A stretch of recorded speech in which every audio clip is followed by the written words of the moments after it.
The Garden Report is brought to you by FanDuel, the exclusive wagering partner of the CLNS Media Network. Hey, Bobby Manning here. Welcome to the Garden Report after the Celtics lost. For the first time here, Josue. I can't believe it's the first time we're covering a loss. Streak is over. 20-0 it ends against the Nuggets, the defending champs, 102-100. The Celtics got two opportunities to tie or go ahead in this game with 17 seconds to go after a lane violation. We can get to that. Double lane violation. You don't see that every night. Yeah. Let's just leave it there, I guess. You don't even want to get into it. I don't have too much more to say about that. I mean, we'll end up talking about it for like 6 minutes, so maybe you're right. Let's dive into that play.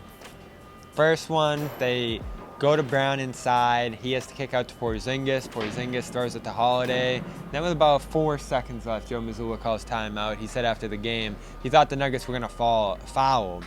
So they reset, get it to Tatum, shoots a leaner over KCP, and he misses. What do you think?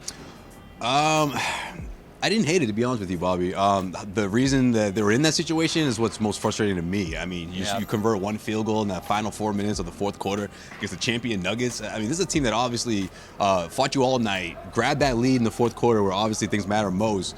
Between Jokic and Murray, just completely like in this zone, in this offensive rhythm where the Celtics just couldn't really slow them down. But offensively, you were wondering when they were going to at least put a couple buckets together. They had a lot of good looks. Open three for Derek White. You had obviously the missed layup from Tatum, which didn't help them, with Jokic on his hip. And to me, that's the one that stung more than the final shot. I like the look. Celtics fans may complain about, why does it always have to go to Tatum? I mean, I don't hate that opportunity, to be honest with you.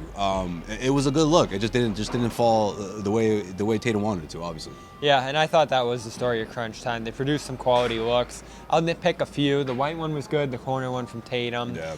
The Brown missed free throws were super tough. That was big. By 2. Yeah, man. Especially when you didn't get to the free throw line as much as you should have in this game. Man. Yeah, and then they get 2 offensive rebounds off of that and just launch up threes right after that. So that's probably a second guess. And then, of course, the big one, Kristaps Porzingis not getting a touch down the stretch, crunch time, where the Celtics entered 13-7, in large part due to him. Yeah. Like, I think if you look at the numbers Definitely. without him, it's like 2-2, or at least it was to start the year. So most of those wins have come with Porzingis out there, and he doesn't get a touch late in that game.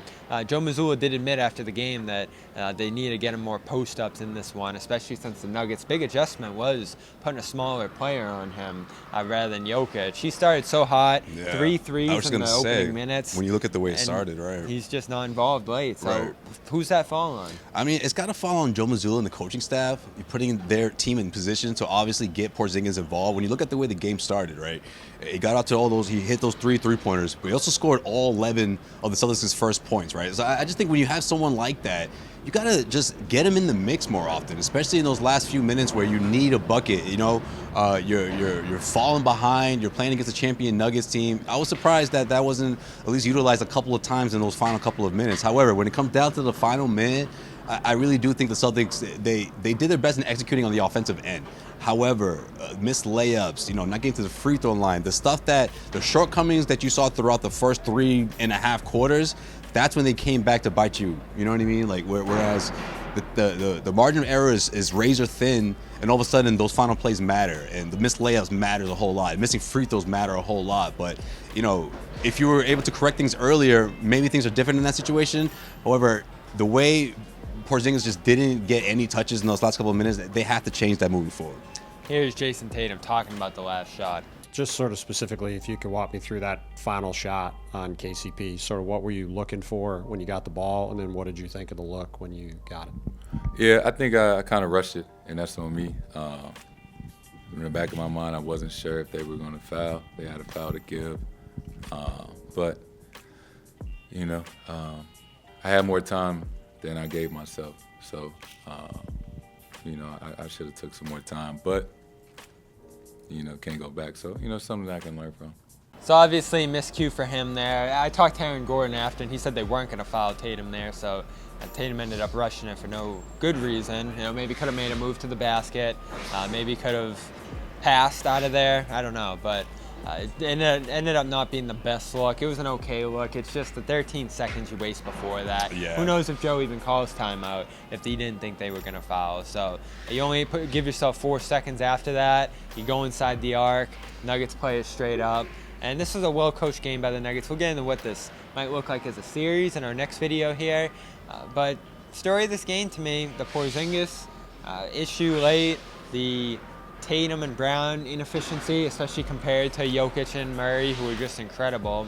And then I'd say giving away too many plays. I go back to one where they just left Jokic wide open from three. In a 2-point game, that makes all the difference. So it does, yeah. Nuggets just took advantage, and that's what you expect from a championship team, right? Of more possessions. And this was a game that both teams played like it was a playoff game. Definitely. And you also had a couple other guys step in there and hit some big shots. One was Caldwell Pope, who that was his first three-pointer of the night in that fourth quarter, which kept them in the lead. And then a big shot from Porter Jr., who the rebounds from him, the rebounds for him as well. But that shot was that was a tough shot, and for him to make that, I thought was big for the Denver Nuggets. The Celtics just didn't get one of those guys. I thought Derek White had a really good shot when you look at the way he was playing in that second half after halftime into the fourth quarter. But again, the miss open three, missed layups from other guys, they just couldn't get one of those buckets to fall. And if you did, maybe go into overtime. It probably makes a difference. Yeah, he probably should have gone into overtime here if you took advantage of any of those possessions late, even just one.